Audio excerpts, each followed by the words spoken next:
It can't be that bad, oh, it can't be that bad, oh, it can't be that bad, oh, it can't be that bad, oh, it can't be that bad. You grew up in the Bay Area, and you are now in L.A. You grew up in, what part of the Bay Area did you grow up in? East Bay Area, so Danville specifically. In Danville specifically. I listened to an interview that you did recently on Instagram Live. Oh, yeah. And I connect with you on that because in Danville is predominantly white. Yes. And so there is a lot of turning of heads or being a minority, right? Yes. And how did that affect you when you were like growing up? I mean, it affected me in every aspect of my life because not only are they white, but they're really rich as well. Yeah. And like generationally wealthy, which is different from like my experience. I mean, my dad has worked really, really hard and like gave us a life in Danville, which I think was a bit of him like fulfilling his American dream. But, you know, when it was like I realized classism before I understood like what it was, like that I was experiencing that. Like for the simplest example, right? In Danville, the way you show your status is by if you're able to wear like Kathy Jean shoes to school or like getting UGG shoes or getting like Abercrombie and Fitch, like spending $50 on a polyester shirt that has like some like, you know, janky screen printing on it, but that deems that you have value. And my parents are like, we're not going to buy that because that's going to get a hole in it after washing it 5 times. It doesn't make sense to buy that. And I was like, but if I don't have that, then I'm not cool. And I already have I used to think of like my skin tone and like the fact that, you know, my hair would just be in a braid because that was a style my mom would do it in as a disadvantage. Like I'm already like socially operating at a lower currency, which is fucked up, you know, just to even like think of myself in that way. So I was like, okay, if I can buy these clothes and I'm like somewhat cooler. My parents were like, no. And I'm so glad that they did because I just think that they established the value of like money and how to spend it and how to be like just responsible about that sooner. But I felt quite inferior a lot of the time. And through that inferiority, I didn't feel like I had anything to offer outside of like academics. So I was really shy. I like didn't really have a lot of friends in school, you know, or anything like that. What blows my mind, and I know we're starting this off like immediately like an interview. Immediately. We just spent the last 5 minutes being like, it's not an interview. We're not going to ask you questions. And then you're just like, tell me, how difficult was it being growing up in Danville? I'm just an oddball. Alejandro, Howard Stern. You make this observation about me where like I don't do small talk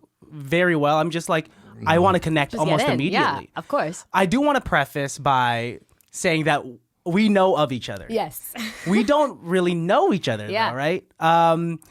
First of all, let's welcome the listeners to our show, right? Hellos. So welcome to another episode of ICBTB's Highly Irrelevant. My name is Christian. And my name's Alejandro. And we have a very special guest in our studio today. We have Anusha Savi, a Desi R&B Pop artist in LA, from the Bay Area to LA.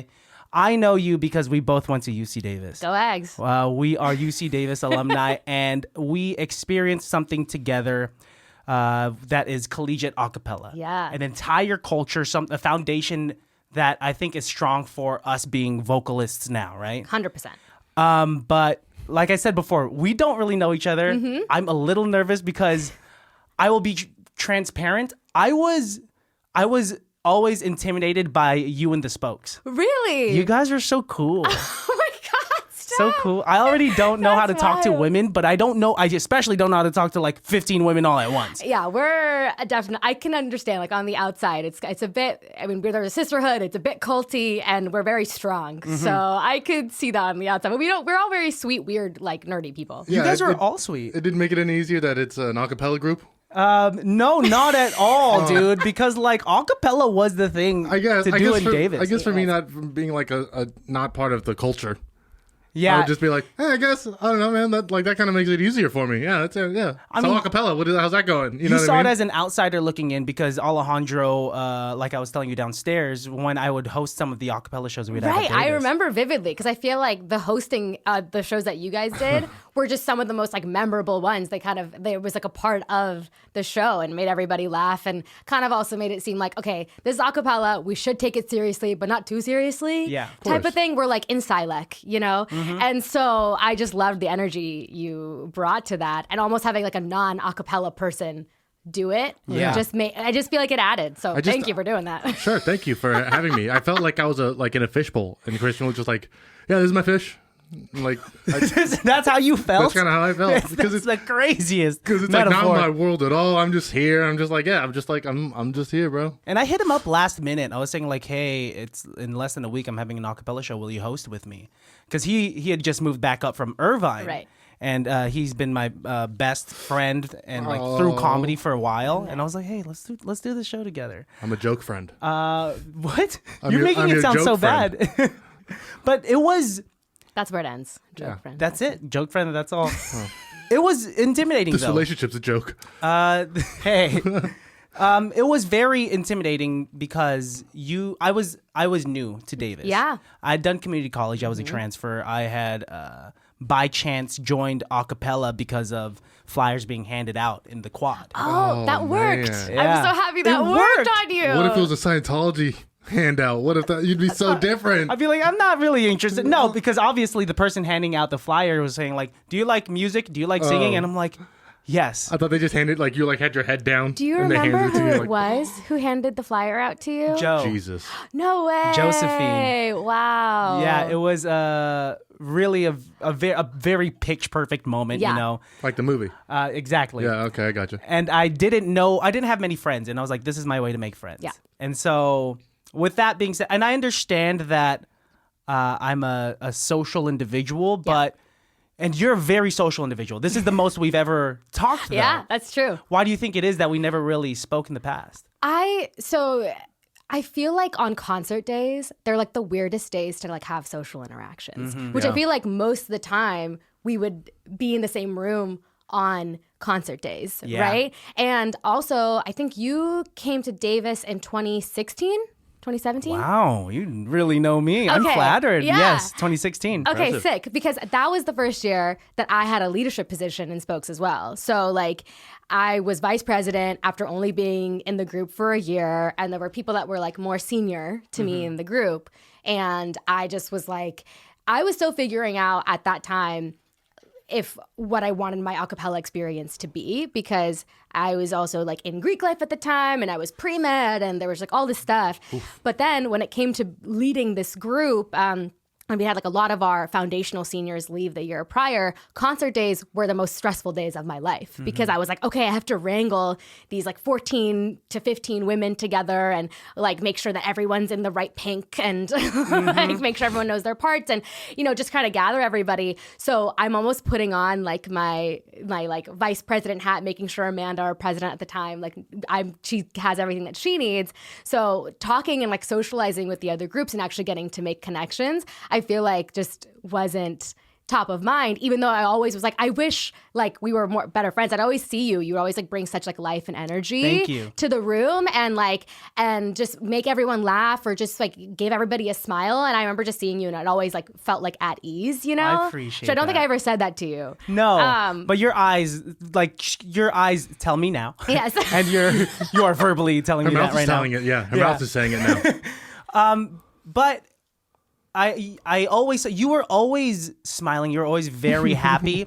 But there is a certain energy that people give off on show days. Yes. Like as happy and nice as I am, like you'll see me like kind of, you saw me setting up right now. Yeah. I was in this mode where I'm like, was gross. let's do it. Yeah, exactly. Sorry. So, but and I think there was that like silent agreement of Yes. like, we're busy. I'm hosting. I'm going to be singing later. Exactly. And then you have to wrangle up 15 ladies Cats. to like figure out what was that like? Like, what do you have to thank acapella for your singing career now?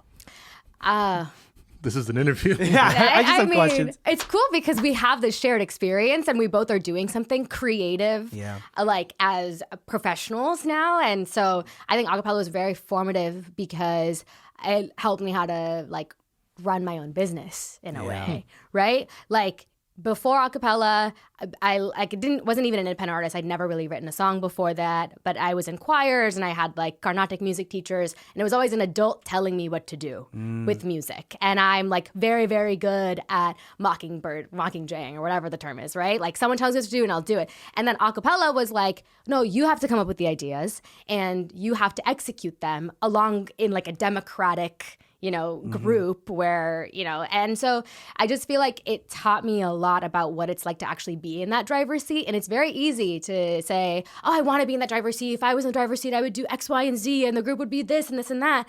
And like, it's definitely possible, but it takes a lot of like effort, a lot of communication, a lot of teamwork. And that's very, very apt to today where I'm at, like, I guess, 4 years later.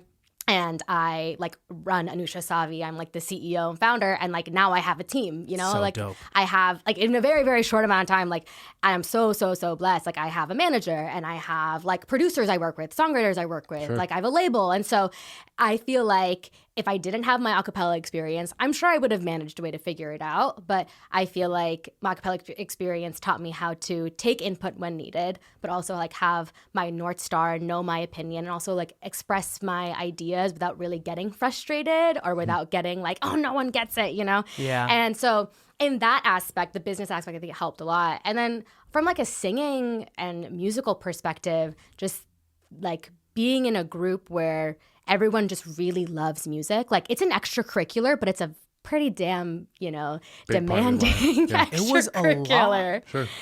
When that was going on, like in 2018, I was a part of 3 a cappella groups simultaneously. Okay, that's why I was like, wait, were you in Lizards and Afterglow? Great names. Afterglow, LHP. And you were in Liquid Hot Plates. LHP too. And then I was a part of a Bay Area vocal band. There was only 5 of us. Oh my God. And so this Were is you in a group called Lizards? No, there's a group called the Lounge Lizards. Lounge Lizards. Oh, Lizards. Yeah, Oh, which is I short. was hoping it was just called Lizards. We're the Lizards. No, they're just another group there, but I We're wasn't the a part of pigs. them. We're the fish.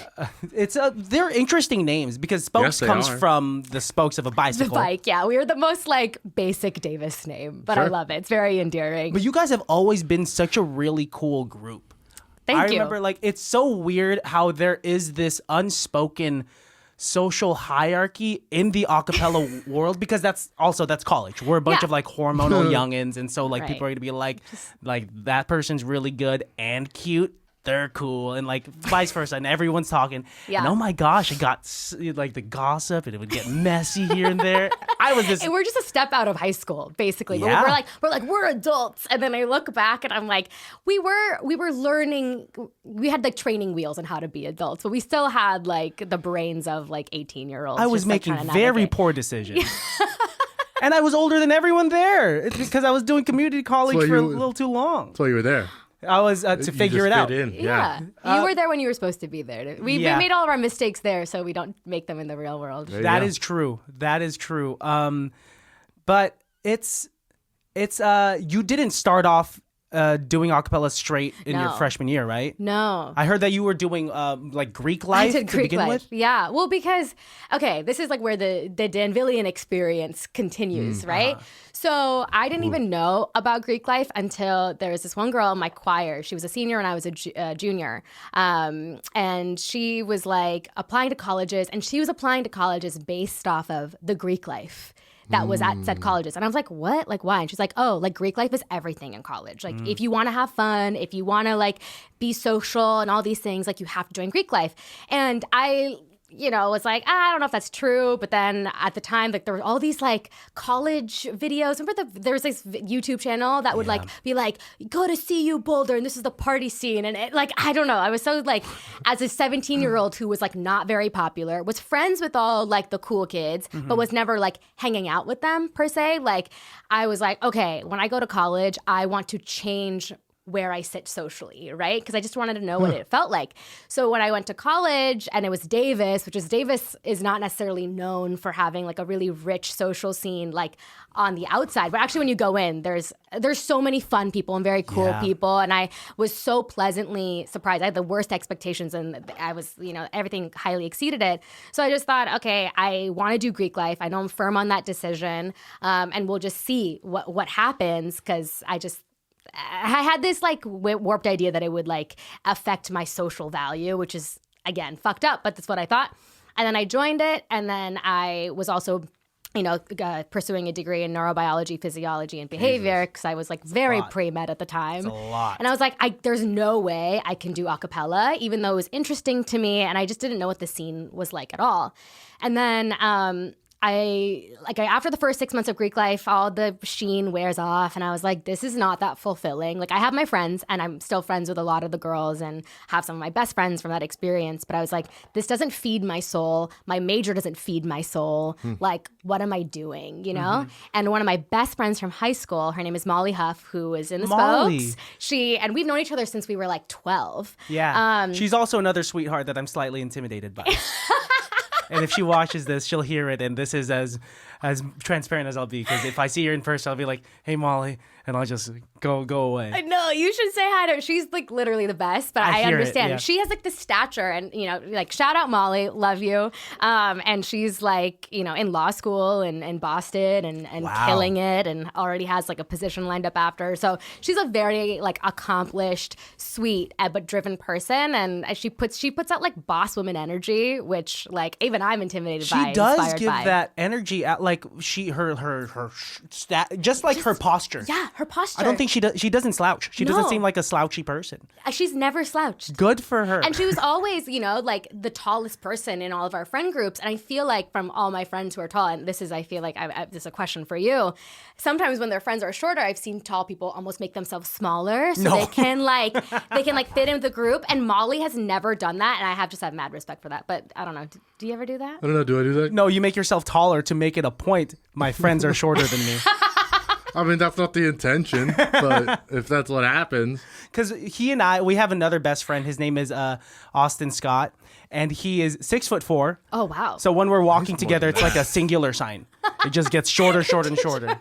And so And then like we have Otis. and then Otis is slightly shorter than us. And so what I lack in height, I have to just make up in personality. Oh, you've done it, sir. Thank you so much. You're welcome. You're doing okay. Thank you. You're fine. He puts you in your place like a good friend does. Yeah. As he should, and That's I'll do the fine. same to you when you get a little too confident. Yeah. I am so appreciative of a cappella life because it taught me a lot of the skills to kind of interact in that much of an organized fashion. For sure. And I respect that because there's so many people, especially because I majored in biochemistry. Oh, cool. Oh, my God. And, really tough not using any of it in my current job. Oh, my God.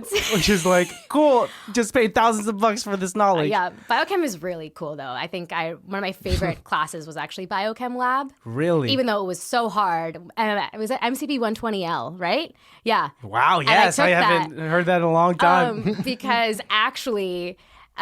this is a kind of an embarrassing story, but I got my degree in cell biology, but my winter trimester, I was supposed to take like cell bio lab, which is another 10-unit class. It's required to pass it for you to graduate. And I was so consumed by Hella Capella, which is the Spokes' big concert at the Mondavi Center, which just like it was like our purpose of living at the time, was putting that on. I was co-president at the time, and then I was also first time like writing music. I was just like in the studio with my producer all of the time, and we were also like preparing for ICCAs and everything. Ugh. All of my music stuff took priority, and I'd already had like my post-grad job lined up. So I basically was like, as long as I pass, like I don't, and I didn't turn in the final paper before spring break. And I like knew it was, and I literally was like, and the teacher was honestly so rad and everything. And I just felt like I'd never let somebody down like that. And so because I didn't turn it in, I like failed the class. I'd never failed a class ever in my life before. And I was like, shit, like I am not going to graduate because I failed this class. I remember like coming back to like Davis in the spring, and I was like literally on Amanda's front yard crying to her like, oh my God, I'm not going to graduate. I'm not going to be able to take this consulting job. Like I'm going to have to sit another year. Like what did I just do? I just like ruined my future. Jesus. And literally she was like, you should just talk to the professor. And I was like, but that's not going to do anything. And she was like, no, you never know. So I remember I talked to him, and then he was like, what happened? And I told him about like my music stuff and my career. And he was like, I get it. I just wish you'd talked to me sooner, but let's see what we can figure out. And luckily, because I had taken MCB 120L my junior year and I passed that, they were like, and I didn't need it for anything. I was debating whether I wanted to be cell bio major or biochem at the time. And so they basically just like used those credits in replacement of my cell bio lab. Wow. And so MCB 120L, I'll always be very grateful for that class. Sometimes just like, because it got me through graduating. Well, that's freaking awesome. Yeah. I've had moments like that before. Like I got like a D+ in one class and I remember I just couldn't sleep. I was like trying to like figure it out in my head. I'm like, well, I guess I'll be homeless now. Yeah. I guess I'm just not going to, obviously not to, I'm just exaggerating. No, that's what you thought. That's because one thing leads to another. Well, I was thinking, I have very strict Addicted to parents. heroin. Same. And then, Sleeping on the street. but yeah, Eating dog food. you've met my parents. They're very strict. They're very much about, hey, Christian, we are supportive in your endeavors. We know that you are a performer, that you're a singer, and that you want to do that. Yeah. But get your degree, get a job, then you could do whatever the hell you want. Same. Type of thing. Same. And so I would just think about like the amount of pressure and the amount of all-nighters that I pulled in college. Yeah. It's not healthy. No, it's not. At The all. education system, the way it's made, it's just like people are not mentally well with the amount of pressure. No. So I don't know. I'm like envious of you because you are truly just chasing your dreams. I remember in 2020, I think you were posting on your Instagram account that you had just released the song. Yeah, It's called Back. Yeah. Back. Just listen to it. And I remember I was like, calling that out. I love it because it has the 6/8 time signature. And then you did that again with Blue Skies, which also has a 6/8 time signature. And for the people listening that don't know music, that has the very doo-wop 1, 2, 3, 4, 5, 6. And I grew up with doo-wop. I grew up with a lot of like oldies and ballads. So that kind of like very intimate feel got to me. And I loved that you did that. Thank you. Yeah. You recently just came out with your newest single is Enchantress. It is. Yes. Slapper. Thank you. You just showed it to him before we started recording. And then before that, your Marigold. Yes, Marigold. And you're belting. Oh my gosh. Your voice, from what I remember, hearing it live too, very clear. Oh, thank you. Very clear. Do you just wake up? Do you need to warm up? Oh, yeah. Oh, my God. I do like a full warm up. I even warmed up on the way over here. To talk? Yeah, Just to talk? Because talking, Is singing. Talking, you In many use your ways. voice, and I project. I'm like I'm not like a quiet talker, and I don't talk in the way that you should talk for healthy talking, right? Like I should be talking like this, and just like Up keep in your it head up in voice, my like head, this. and just how and I I was just talking don't. earlier. I like definitely drop my lyrics and all this stuff. I'm not a vocal teacher, but I know that enough, and so I like if I talk a lot and then I try to sing, I just don't feel fully like clear in my instrument, and so by warm up I do the cheat. I go. That's the easy. I love doing that one. And then I'll just throw on like some Jacob's Vocal Academy on my Spotify or on Nice. YouTube, and then on the car ride over. So that's what I do. And I also listened to an episode of your guys' where you had Ishan on, and that was like a really funny episode. Ishan. Oh my Yeah. gosh. Yeah. That's crazy. But I appreciate you calling that out. My parents were very, very similar. Exact same. They were like, you need to graduate, and they wanted me to, be a doctor, and it took a minute to, it was my idea originally, but once I said that idea to them when I was 13, they were like, okay, yes, that is your purpose. You should go do it. And I was like, fell for our okay. plan. And then I was like, I definitely kind of crushed their hopes and dreams when I was a senior, and I was like, I can't, I just don't want that life. And they were like, okay, fine, as long as you can take care of yourself, which is a very reasonable. I think I understood why they wanted that for me. And then I got my job at Accenture. And when I started, I was like, guys, I'm planning on transitioning or pivoting out of this. I'm doing this so I can have enough of a piggy bank that I can then reinvest into myself and some sort of business down the line. But I just don't think that they thought I would do it. And then the pandemic happened. Because there was a point in 2018, 2019 where I was like, I don't know if I can. I just got into this new relationship, adult life. I get it. It's hard. This is just what everyone does. I was really about to just fall into the rat race. Pandemic happened, had so much self-reflection. I was like, this is morbid, but I think a lot of creatives actually felt this way because there was this whole renaissance, I feel that happened after 2020. Shit, I could go outside, go to Trader Joe's, and I could get this disease, and I could like die. Trader Joe's. I like, Like, that. That's the spot you're that's- thinking that- of. Yeah. I mean, if you're gonna go out and get groceries, you where I'm gotta gonna get go. it from Trader Joe's. Like, man. I need my pepita salsa. I you need know? my ube mochi ice cream, man. I'd be pissed if I got it at Food Max. Right. I'm not risking my life at Food But Max. at Trader Joe's, I'd Exactly. risk it. Yeah, I'm Right. already risking my life at Food Max in 2019. By getting Anyways, stabbed like by the grocery cashier. outlet, bargain market. Like, no, it's for Trader Joe's. Yeah, I would. I mean, specifically the one in Davis too was a So good. good one. It's a good one. But- And so, anyways, after that, I just was like, okay, well, this is the time to do it. And I'm home anyways. I have music that I have just been sitting on, lamenting over when I can release it. I was like, it takes $20 for me to upload a song, literally. Wow. It just takes $20. And I was like, okay, I have $20. Let me just do it. It was more the idea of like me saying, I'm an artist. That took a while to own. You know, it's like, I'm a singer. I kind of write. Like, I was very not confident in my writing skills at that time.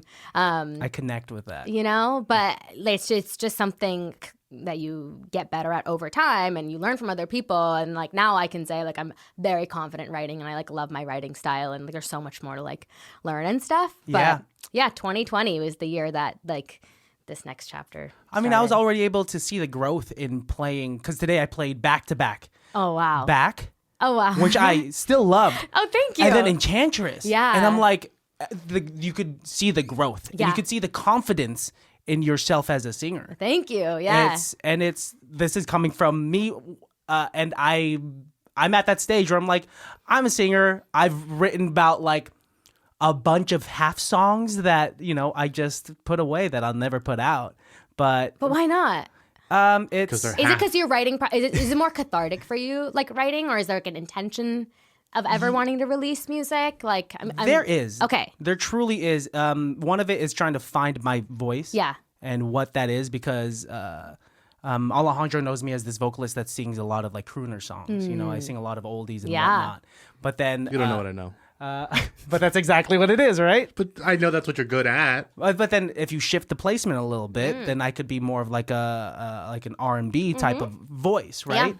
And so knowing that I'm somewhere in the middle is still some sort of vocal identity crisis. Sure. And I don't want to put something out that's not me. Also, I've said this on our previous episode with Selena Soberall. I said that it's easier for me to write when I'm hurt. Yeah. But life is kind of good right now. Yeah. I'm recently engaged with my fiance. Yes. Got a house. So I'm just like, man, I can't write a sad song right now because I do have to think about like my first crush that didn't like me back. Right. You're lock just in yourself a in a- different phase. Just lock yourself in a room, light a single candle, turn all the lights off, grab your pen, grab some paper, Or how about this? see what happens. Take a bath. Take a bunch of lewds. Oh, I'm advocating for you We to have a take question. bath. We have a Sure, question. yes. Do you take baths like in a bathtub? Are you a bath girl? Or you just like shower? I don't have time for a bath. The only time I ever really took a bath was when I was living in Seattle. And like my boyfriend, who I'm still with, we were living together at the time, and he loved baths, and so he introduced me to the bath, and I just Bath was life. like, cool.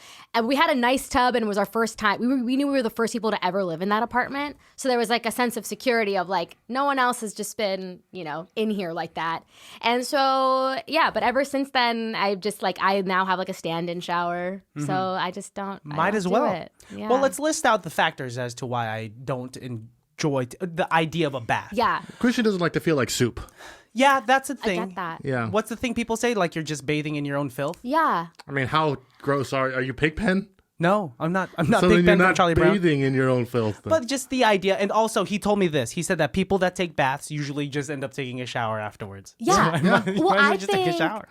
okay, so I feel like a it's not bath a time-sensitive thing. in my perspective is not like a cleaning activity. No. It's a relaxation activity. So to combat the bathing in your own filth thing, you take a shower before. Ooh. You rinse off, right? Like you're not washing your hair, because I think having wet hair, for me, I have a shit ton of hair, so it would just be uncomfortable to sit in like that. So yeah, you rinse off and then you get the bath running, and then you put your essential oils or your bath bombs if you're into that. I just do essential oils, and then it's okay, Bath I just get to bombs sit are fun. here, and then I'll put on this is, oh my god, I don't know why. We would bring the laundry basket over, and then we would watch Steph Curry. He had this Facebook series. Are you guys Warriors fans at Yeah, all? of course. Okay, cool. Oh my god, Tom Brady also did it too. It's coming in, coming in hot, coming in. It was like, that was the intro song. But anyways, we would just sit in the tub and like watch that and just be like, oh, we love Steph and Ayesha. It's like going to a spa. Yeah. Understood. You have it as this activity. Yes. More so. Okay, that makes sense. However, let me combat. Sure. Let me combat you at this point. Yeah. So, I'm ready. Put up your dukes. Fists up. You could do all of that on a couch with a nice throw and a cup of coffee or stuff like Yeah. that, and you're dry afterwards. You can go to sleep. Of course. But, don't you want to get fun and naked? I guess so. I don't know. Yeah, I guess that sounds fun. I'm a big That sounds man. fun. It does sound fun. I'm a big In man. thought. It's always one of those things where it's like, this is a great idea, and then you get out of the tub and it's just a little too cold. Yeah. And there's only one towel, and then you're just like, are you done with the towel yet? And And it's like now you got a wet towel. I have horrible luck. I might slip on tile, and I'm very scared of that. This is only coming up because Christian just moved into this house. Yes. And he Gorgeous has an home, by the way. incredible bathtub in Thank the you. master bathroom. And I was like, have you taken a bath in there? And I know Christian doesn't like baths. I know, so I'm not trying to be like, you should join the dark side, Luke. Like, that's not what I'm trying to do at all. But my point was like, don't you want to plug something into every single outlet? Don't you want to like poop in every toilet and like you Yeah. should take a bath in your bathtub in your brand new home, which is my point. Yeah, 'Cause, it'll eventually again, happen. I know I'm not going to convince you. And I think the thing that's different of when you have like a bathtub that's in a separate space outside of your shower, it makes it so much more enticing to want to use it because your feet have never been on the floor before. Like it's like it feels more clean. It's like that's just for like Adult. a bathing. It's an adult bathroom. It's Yeah. an adult bathroom. Yes. And so like, and you don't have to worry about something falling on your head. I don't know. Like I have irrational fears about like the shower. Yeah, that thing. would like, be The irrational. shower head falling on your face. I don't know. I have like very irrational fears a lot of the time. That's pretty irrational. That's not like Final Destination irrational, but like that's like Sure, like- you have to unscrew it a lot to even get it to a I point where it'd be know. loose. yeah. How loose is your true. shower head? Well, it's like, okay, not like the ones that are stuck to the ceiling, but like the ones with the cords. The wands. Like the Oh. movable ones. Like what if that just like Fell. fell? Hey, I guess it could happen. It could, like chances are like less than 1%. I mean, but people, yeah. like I love sitting on the couch and I love having a throw and I love having just like a cup of tea or like a coffee or like a whiskey, you know what I mean? Nice. And watching something. So that is what I'm going to do like 98% of the time. Sure. However, if I had like a really gorgeous tub that didn't have all the safety hazards, Boom. that is only used for bathing, Lounging. Just that. lounging, No kids allowed. no Yeah. kids allowed, dogs maybe, I don't know. That's a tough one. That's a but tough yeah, one, yeah.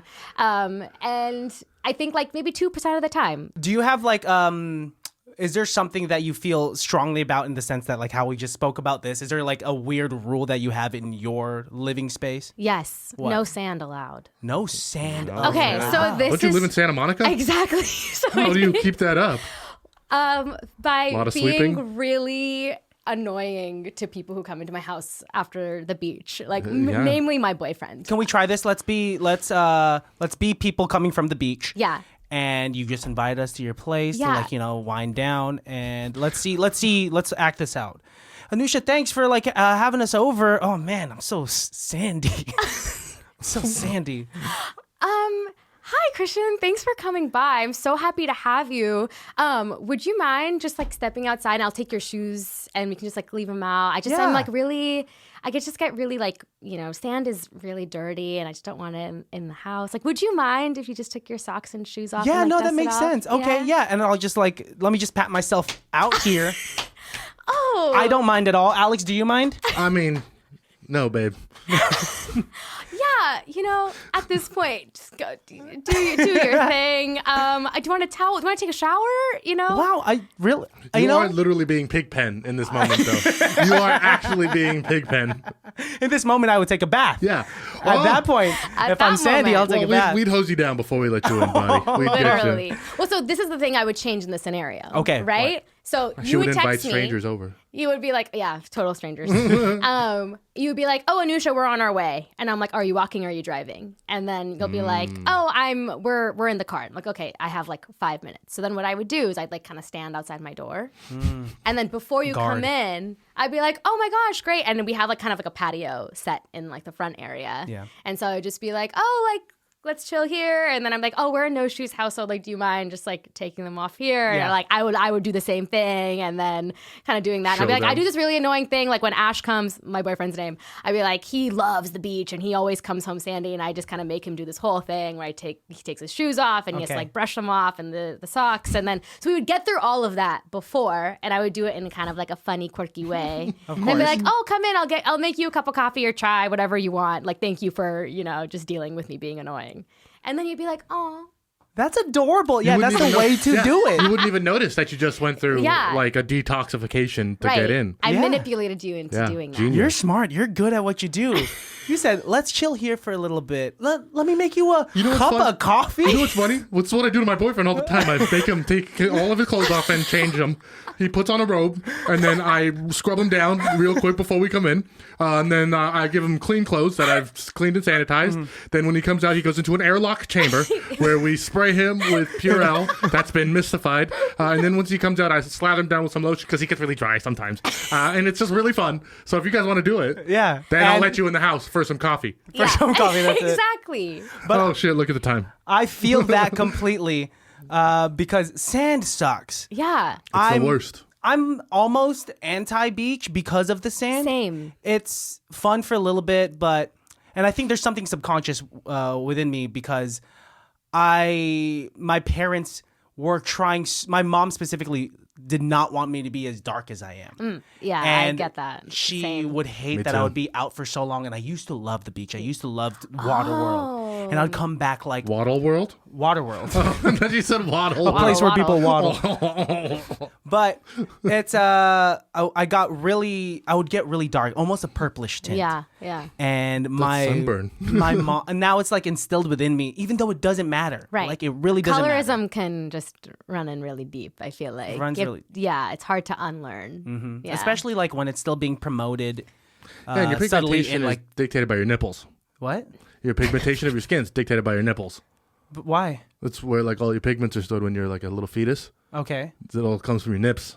Oh, I didn't know that. Well, I mean, I'm just basing it off of Science. this. Whatever the color of my.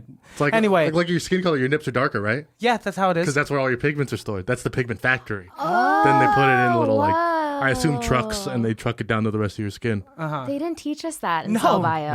Not a That lot makes of- a lot of sense. Yeah. You know what? Hey, just internet. They didn't teach that to me in class either. What are you typing in? Like, What are nipples for? Why do men have nipples? That's what I originally. That's how I got there. okay, I started with why do men have nipples? that makes sense. And then they go and then, well, why does anyone have nipples? And then it's like, I mean, thanks for the fun fact. I don't know if I'll repeat this fact. it'll just never casual come up again. It conversation. will Yeah. never. But yeah, my mom she used to get me skin whitening products. Yeah. Bleach. Like sheep placenta soap. And I'm not lying. Like the main ingredient in this orange soap was sheep placenta. How does that smell? I don't know. I can't remember. Does it make you smell better, or do you have to use other soap after to smell better? Probably other soap after, but like I We would didn't have use Fair it for and that. Lovely. That was the thing in India. Fair and and like Lovely. they would, my mom would get that. Oh, for that's me. like a brand? It was like a brand. It's like a cream. Whoa. Yeah. So yeah. Isn't that insane that it exists though?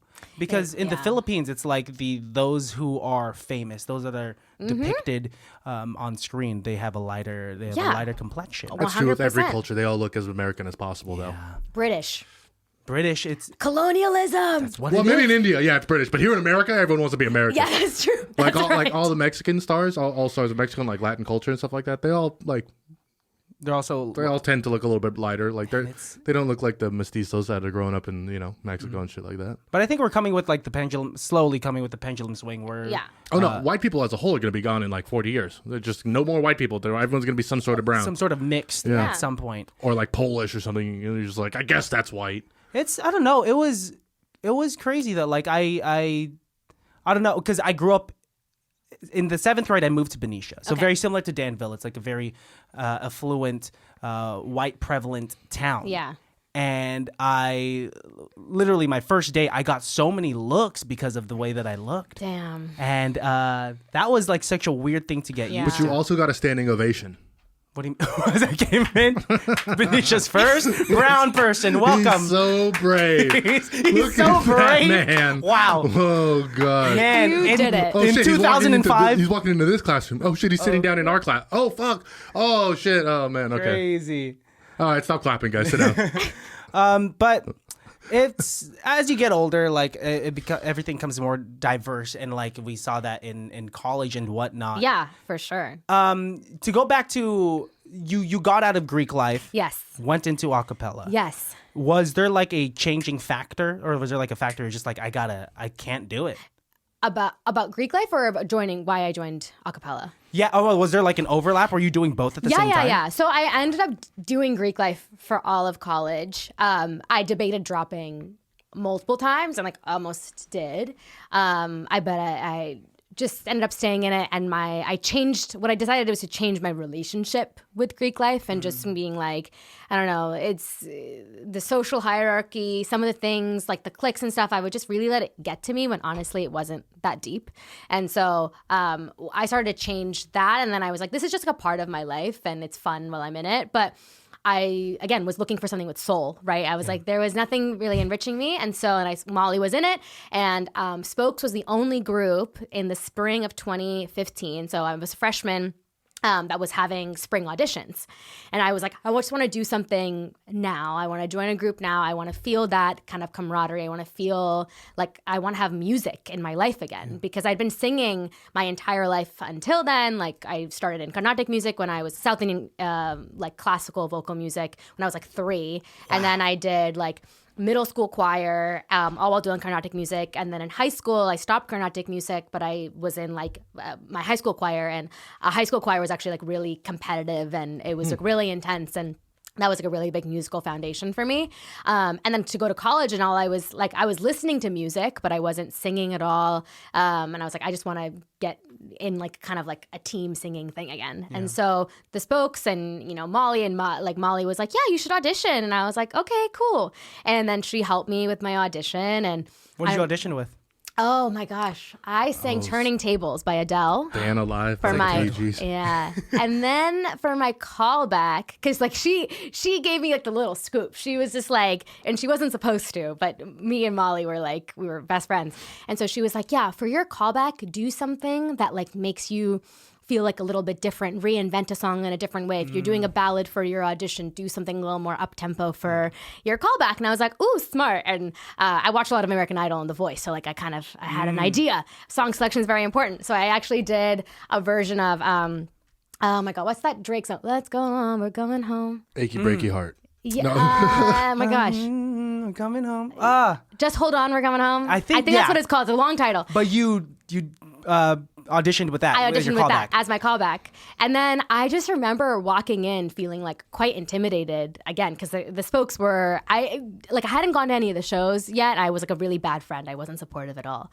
But then I just like came in, and everyone was like super nice, but also very distinct in like the space they took up in the room, which felt super different to Greek life. Because like when you walk into, like when you're doing recruitment, the first thing you see, and when you walk in as like a potential new member, or PNM as they say, is all these women who are very statuesque and like gorgeous, and like really, they're all very intelligent and they have their own personalities, but everyone's wearing the same damn shirt and wearing like, everyone has a dress code, and I followed that dress code. You're wearing like the bright pink shirt with the DG letters on it, and you're wearing like white shorts, and you're wearing like, so you don't necessarily get to see anyone's individuality, because what they're presenting is like, we are a house. United front. We are a sisterhood. And like, I get it now, but then when you walk into the Spokes auditions, everyone's just kind of like sharing their personality and like in whatever style or sense that they have. And I just found that like really awesome. And so through Spokes,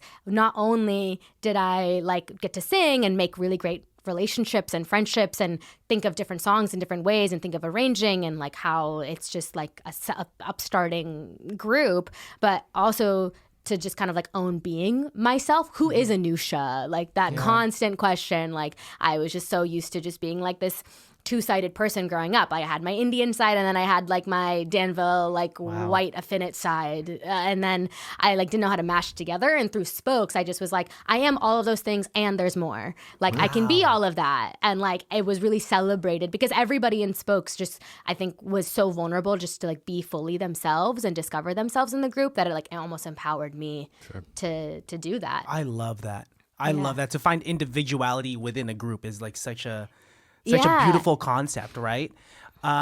Even like when we would dress up for gigs, even Yeah. though we would have to color coordinate, we still could pick out our Exactly. clothes. Yeah. You got to pick out like how you wanted to style yourself, how you wanted your makeup to be, or like anything else, right? It's like as long as you're, in like, dark blue and black, or for liquid hot plates, or for us, it was like, very fuchsia pink and Yeah. black. It was like figure out how you want to express it. Yeah. Yeah. I love that. What was your favorite song to sing, like amongst the arrangements that you guys had? Oh, that's such a hard question. You guys had like a killer repertoire. I Thank remember you. like, was it? Likewise. Oh, thank you very Yeah. much. I believe was it 2018 or 20? Yeah, in 2018, I think you guys even did an Aaron Allen Kane song. We did, bass song. which is recorded on Spotify Yeah. too. Yeah, Yeah. that's true. Yeah, so What was my favorite? Well, so okay, I also sang bass, which is really funny because like that's I'm not so a bass. great. That's so cool. And it's actually a funny story because when I auditioned, I was a college student. I was not taking care of myself, so I was like chronically sick, and because of that, I had like a bad like infection the quarter before, and so my actual vocal range like dropped. Like a few steps. And I just thought, okay, this is my voice now. Yeah. And so I could like hit like some crazy low notes. And that was the voice I auditioned with at the time. And Tanya Rodman, who was our musical director, literally, she was like the one that was like kind of going down the scales, and I was singing like all these crazy low notes. And she literally like fake fell out of her chair because she was so astonished. Like, how is this like tiny Indian girl singing like these hella low notes? Like everyone was confused, but also I think like impressed. And I think it was part of the reason why I got into the group, because it's hard to find like women who can like sing with that like kind of low resonance. So I got in, and then we never like did voice parts again. We never like retested for voice parts. Really? So like, which I actually think that we should have done, because I think towards the end, I like my voice kind of started to bounce back back up. to its like actual range. And I was like stretching to sing the notes, and we would be recording. And the producer who's recording us was like, okay, sing the note. And I'm like, I'm singing it. And he's like, you're hitting it, but you're not singing it. And I was like, what does that mean? Isn't that what it is? And he was like, no, like you need to have the tone with it. And that's when I was like, okay, I don't think I should be a bass anymore. So the whole reason I bring that up is because bass parts typically, you're a tenor. I'm a tenor, You're a yeah. tenor, right? Okay, so you get the fun parts. Like, and I got really fun you parts. get really fun parts because they move and they feel like you're kind of moving somewhere. And bass is such an important part, especially on acapella arrangement, because they like just kind of, they're the heartbeat of keeping everything moving outside of the percussion. But they don't really move that much, right? Because again, you're just like that spine holding everything together. But I feel like one of my favorite songs to perform was Diva. We did that my first year in the group. Nice. Taylor Muldrow was like our incredible Taylor soloist. Muldrow, She's yes. a force to be reckoned with. Impeccable. Yeah. Another reason why you guys were so intimidating is Oh, because yeah. and each of you guys were able to really throw it down. Yeah. So continue, please. We had some amazing singers, like amazing solo singers who also really knew how to blend. And like, I just feel like I'm so grateful to have been part of that group because I learned a lot, like vocally and even in singing through like amazing vocalists like Taylor and like Miranda Stever, who was like a senior when I was a freshman, and so many other people. But yeah, that was really fun because it was just like, we're taking like a pop song that has, yes, bless you, sorry, I'm so rude. Bless you, man. Hail Satan. Don't let it happen again. Though. She's talking. Yeah, excuse me. I'm a diva here. See that? Yeah, See dude, myself out. Please see yourself out. And that, like, I feel like a cappella songs, the rep that you get is you kind of do things that feel a little vintage, that feel like, I don't know. And diva is like completely the opposite of that. Like, how are we going to do an arrangement of this? And Tanya, who's like a genius, she was like our arranging genius. She did a really cool version of it. And that was really fun. Like, do, do, do, do, do. Wow. Like, you know? So it was really fun. And there's so many other great songs, but that's the first one that comes to mind. Do you have like your favorite moment of performing? Because like I could think of one for myself. Ooh, I want to hear yours. Mine was probably like during ICCAs. So ICCAs, for the listeners out there, stands for International Collegiate Competition of Acapella. I think so. I think that's right. Yeah. Which is actually depicted in Pitch Perfect. So it was I like mean, that's how I know it. crazy. Yeah, so exactly that. The beginning, I think that was the ICCAs where the girl throws up at the beginning of Pitch Perfect. We don't have the fun announcers though, which would have made it so much better. No, it's just really But tense. It's just so freaking tense. So tense. Like you could hear the drop of a needle. Yeah. It's insane. But my favorite moment was like I finally got a big solo in the liquid outputs. And Cole Hofberg, who was the arranger, So talented. he had arranged a rendition of Cocoa Butter Kisses by Chance the Rapper, and so I was good. like, I was able to get this solo somehow. And looking out at one of the biggest crowds that I've ever been able to perform for, were like I'm starting off like at the same time as the group. Yeah. And just to kind of like, when you find that pocket when like you're so nervous right up until the moment you just feel comfortable and like I got it. Yeah. I got it. I'm in In the zone. I'm just gliding now. Yeah. So that moment, and there was another moment I had performed at UC Berkeley's.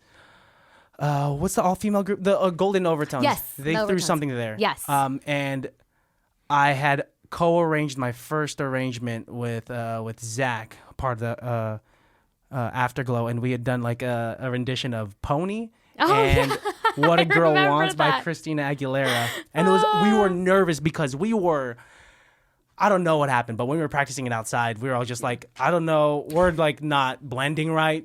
These chords are weird. Let's just see what happens. And so we went up there and we saw, there's like a YouTube video of it, and like, If you want it, let's do it.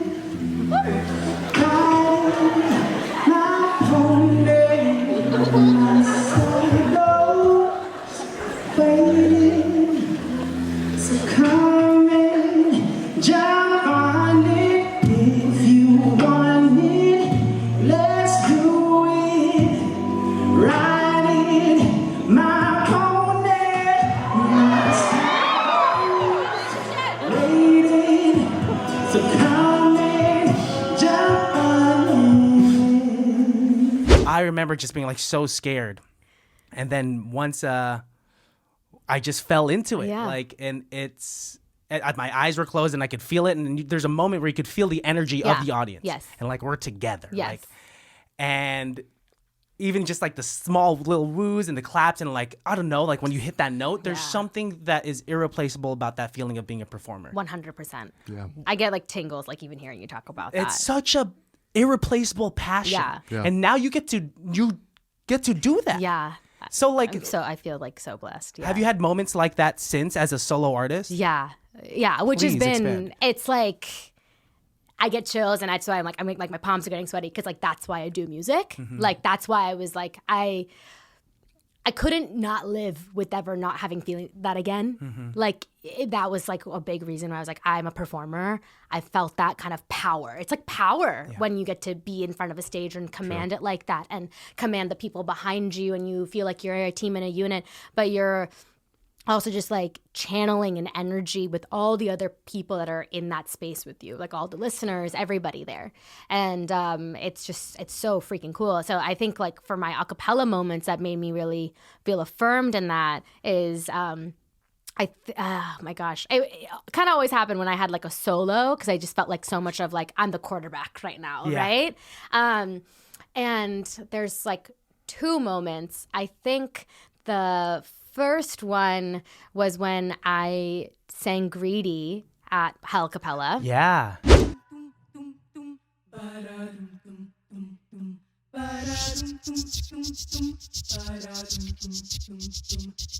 Greedy! You know that I'm greedy for love. Boy, you give me feelings never felt before. I'm making it obvious by knocking at your door.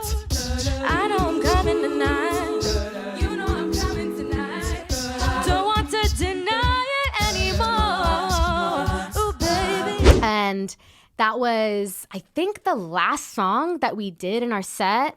of our Cappella, and it's just like this Cappella was our Super Bowl, and as I mentioned earlier, it was like so. I slept for like 2 hours the night before. We're hosting people that are coming in from out of the state. Like it's just wild. We spend like there's like a tiny student discount for like hosting it, but we spent $25,000 on booking it for one night. You know, crap. after we pay student tuition, but That's someone's wedding. It's fine, literally. And we end up like breaking even and using the profits to fund our recordings and put it on Spotify and getting it. So it's really awesome. I'm like so happy that we got to do that, but.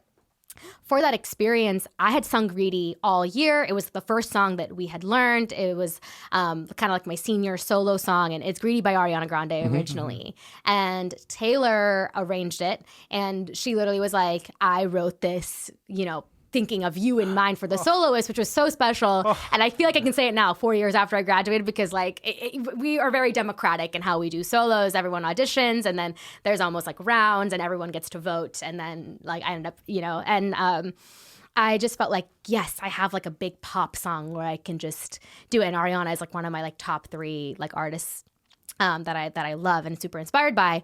And for that last Cappella, I was like, wow, like this is the last time I'm going to sing this song with like this much of stakes. And I've sung it at ACCAs. I've sung it at the Quad hundreds of times. Like I just really want to enjoy it. And I just felt the energy. We walked on, and I remember just also really feeling myself, because I was just wearing this like sheath dress type of thing that like caught, like it was like halfway off my calf, and I just felt really good and strong and like sexy and just like powerful in that outfit with like my pink heels. And I was just like, this is the moment, and I'm here with my girls and like with all my seniors who we've been together for a few years, and with Amanda, who's like my ride or die. Shout out Amanda Beardsley. Like she's an actress in LA and just like killing it. And she started acting and like pursuing that journey before I made the leap as like a musician. And she's been a huge inspiration, and we've been like driving each other. But like, I just remember walking on, stage opens, and all you see is the silhouettes, because we had like pink lighting in the background, and we're You guys all are so cool. Yeah, you guys are so cool. And I just felt the screams, and I just was like, we were all like in our poses, and I was like, Glitter! Yeah. And everyone just like was like going wild, and I was like, this is it. And I just felt that like energy, that electricity, and I was so proud. My parents were there, all my college friends that were like ride or die. So the friends who come to a cappella shows are really the true homies. And I just felt it, and I loved the song and just was having fun. It's funny when I look back at the video, like I hear all these like imperfections and whatnot. But in the moment, I just was like, I like smashed that, and everyone killed it, and I was just so happy. So that was an electric moment. And I think the first time I felt that, the other time was right before we did our ICCA set. In Portland, my sophomore year, we had like a group, and I was like the baby of the group, and we had made it to the second round. I think it's the semifinals. Yeah. And like I hadn't done competition before, and we were just like figuring it out. And we did one time. I think Marion Hill originally sings that, and Cassie Jensen was singing the solo on it. And Anya Stewart has this crazy beatbox line in it. And she won an award for it at that show. So cool. And that was really cool. As like being a part of an ensemble and being a part of a team, and just like us just really feeling locked in for that performance, and it just smashed. So that was like another moment. And I guess how that's translated into like my professional career as like Anusha Savi and solo artist is I did a performance at the end of this like songwriting program that I was a part of called LA Academy for Artists in Music Production down in Santa Monica. It's run by Stargate, who are like iconic producers. So cool. I remember the show, Stargate, Atlantis. I know. Is it a movie? That's a movie, right? I think it's both. I think it's both. I still yet to watch it, but I just know the 2 Norwegian dudes who are Stargate. And they had like a showcase at the end of the year at the Peppermint Club, which is like a really cool venue down in Los Angeles. And everyone who wanted to perform got to sing one song. And I sang Marigold, because I made Marigold at LAMP under their mentorship with Jonathan Singletary and Lydia Samuel, who co-wrote it with me. And I was really privileged because they gave me like the second to last spot in the entire show. Wow. And like good spot. Good spot. Good spot to be in. And I came into LAMP like very similar to kind of, I think, the position that you're in as like a writer and artist, like trying to find my voice. Yes, I'd put out a few songs, but it wasn't like all R&B, like that kind of vibe was the songs that like I grew up singing or like that I wanted to make. It just kind of like fell into making songs in that vibe. But I was like, I want to be a pop girl. I want to be a pop R&B powerhouse vocalist, singer. Like I just want to take up that space like Greedy did. And Marigold was like one of the first songs I wrote that really felt like that. So I ended up performing it. And what was wild is I was like actually really nervous before that performance, but it's like the easiest crowd, right? It's like all of my peers and we've just gone through this thing where we are like spending 80 hours in the studio together every week. Like we have a really close bond. My family's there, and I was still really nervous. So what I did is I got on stage and I needed to calm down my breathing because I like didn't have a moment to take a breath. So I literally was like, okay, everybody, I just really want to say I love you. And I was like, I want you to turn to the person next to you and say I love you. And they were like, I love you. And I was like, everyone just take a deep breath with me. Which was like, I was like feeling like so like, am I just being like a pseudo yogi doing this? Like, am I disrespecting my own culture? But I was like, you know what? I need to take a breath. And I'm sure everyone else here also needs to take a breath just to like acknowledge like what we've gone through and like the celebration of this night, because none of us are all going to be in a room like this together. So I made everyone take a few deep breaths, and what was actually wild is everyone did it. Yeah, of course. I was like, okay, everyone in and out, 2, 3, 4, one more in, and everyone was doing it. And I was then going to do it with you right there. Right? I was just like, that's...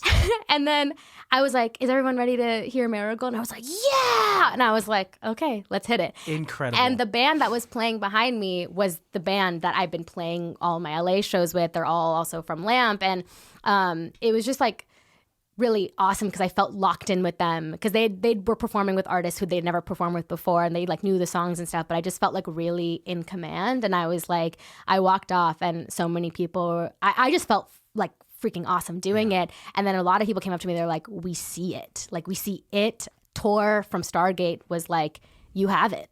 And I just was like, that was the biggest form of affirmation I could get from somebody like that who I look up to a lot. And like he's worked with like Rihanna and Beyonce and like, you know, all these crazy people who I look up to.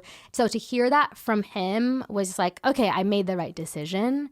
And so that performance, and like not every single performance is going to be like that. You know, hopefully my performance tomorrow feels like that. And I'm excited. I'm nervous because it's hometown and whatnot. But like, I think having those experiences in college and like singing with that group in front of my peers and just that, like, it fueled the passion of like, okay, I can do this. That's what I crave in life. So I'm just going to go for it. What you also have on top of the raw talents of being a South Indian classically trained vocalist is that like you running your business and having the help of like really good people in the industry, you're building a brand, which is something that you need to kind of power like what you're doing, right? Yeah.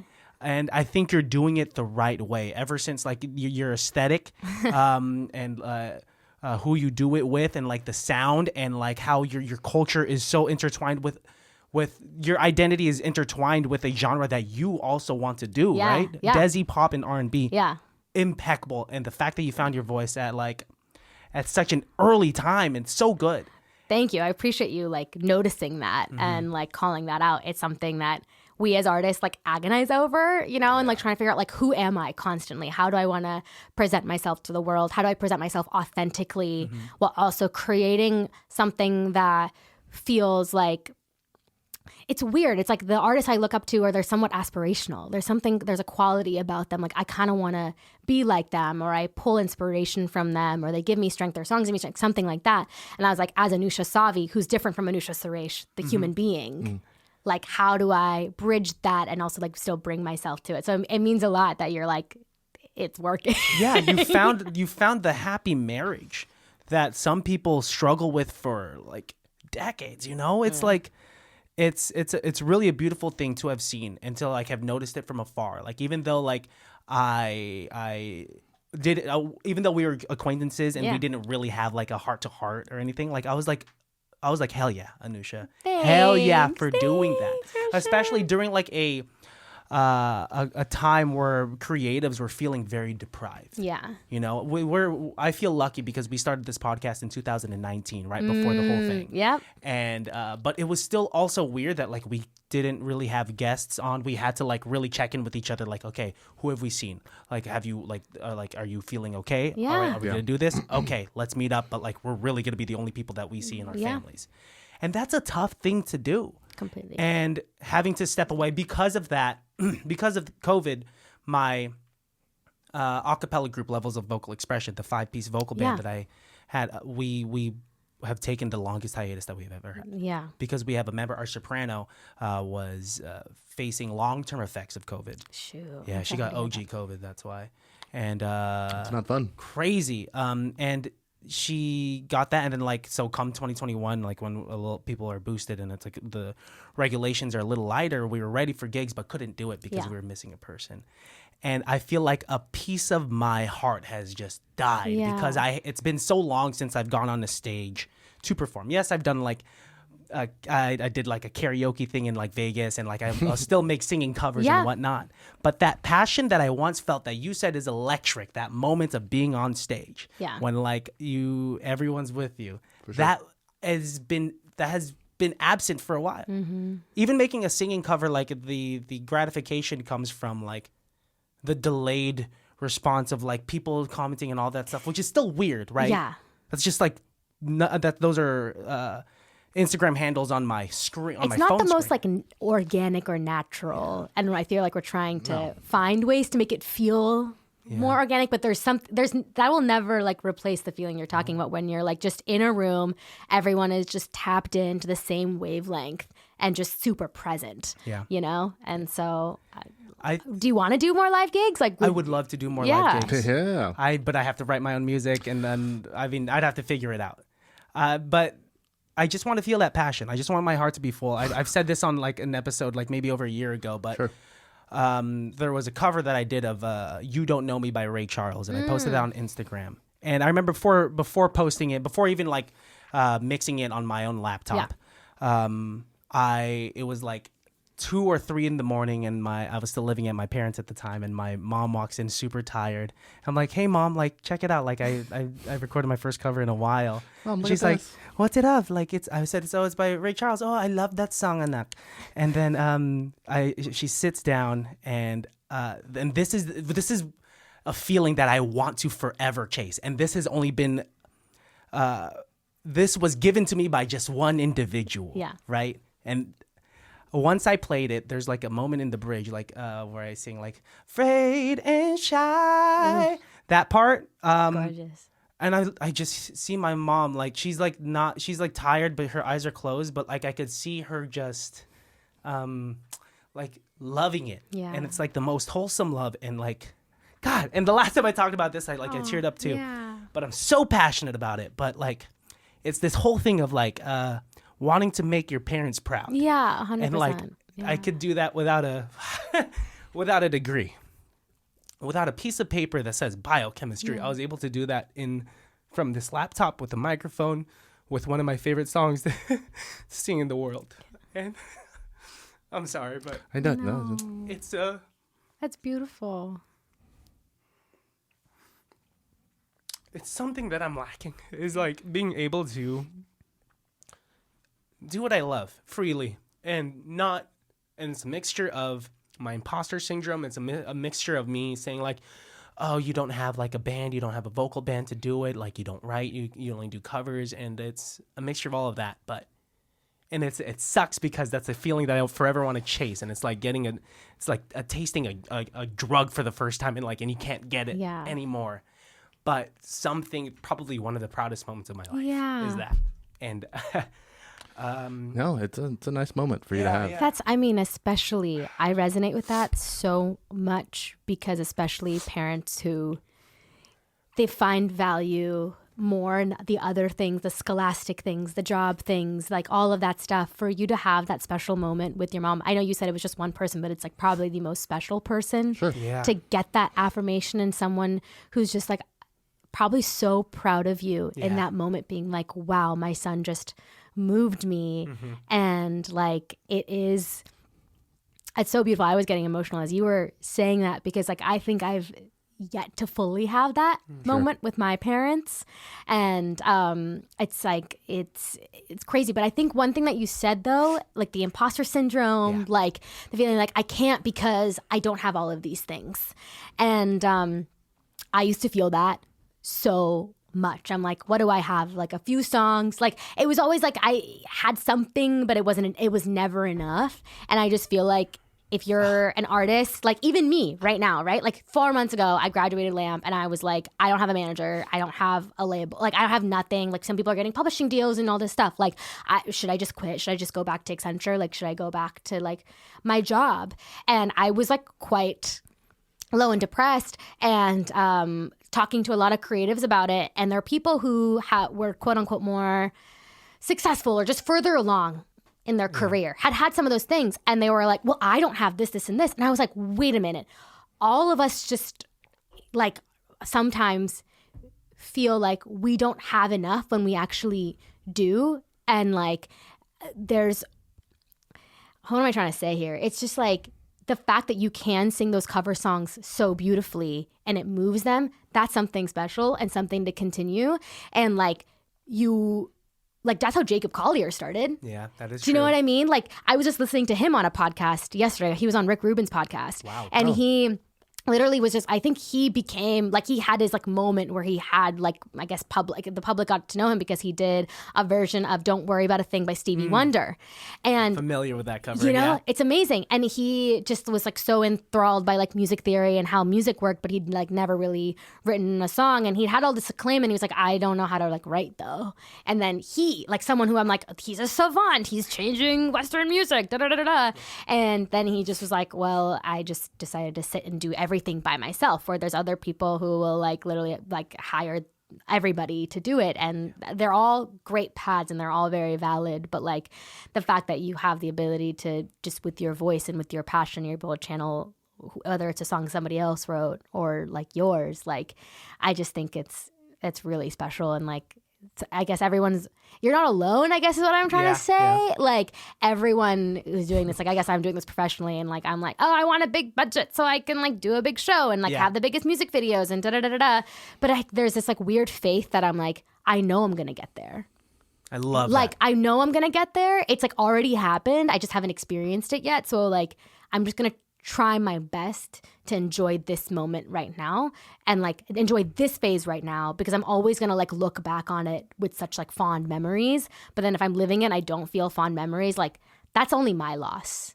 Right. And like, I don't want to like, sometimes I can feel toxically positive. And so there's moments where you just kind of have to feel like, yeah, but I resonate with what you're feeling. And like I think it takes a lot of bravery to actually post a song where like you're just singing a cover and you're fully expressing it and feeling those words. And like, yeah, thank you for sharing that. Yeah, of course. I thought I was gonna be able to just get through that without any emotion, but it did. And thank you for being for those kind words. And it's not every day that you get to have these conversations with people that totally understand that way. Like he and I, we understand like that we have our ambitions. Yeah, but I could never post myself singing a song. I mean, what would you mainly because my parents hate acapella. My uncle died in a very strange acapella accident, so my family's been against acapella my whole life. And I had the chance to join my dream team, the 10 men tenors, the Temeners. The Temeners. I've heard of that. I was going to do my version of No More Tears by Ozzy Osbourne, but your version, maybe one day. One day, dude, and we'll post it and we'll record it. They must have hated that you hosted. You know what? They didn't know. Show. They didn't know. Oh, it's a dirty secret. So one day, just for But now, like, in all jokes aside, you are truly like chasing your dreams. Like Easy's I'm in school, digital cinematography. Wow, that's amazing. Thanks. And like with that's like adjacent to like your passion in your youth was like he wanted to be an actor. And this is all like he's studying film now, and you're doing the damn thing. And I've never been more proud. And like I think it's why we like to have creators come onto this show, other than the kicks and giggles, and we'll make our jokes and whatnot. Is that there's this understanding of like drive and passion, and like sometimes we need a pep talk with each other. Yeah.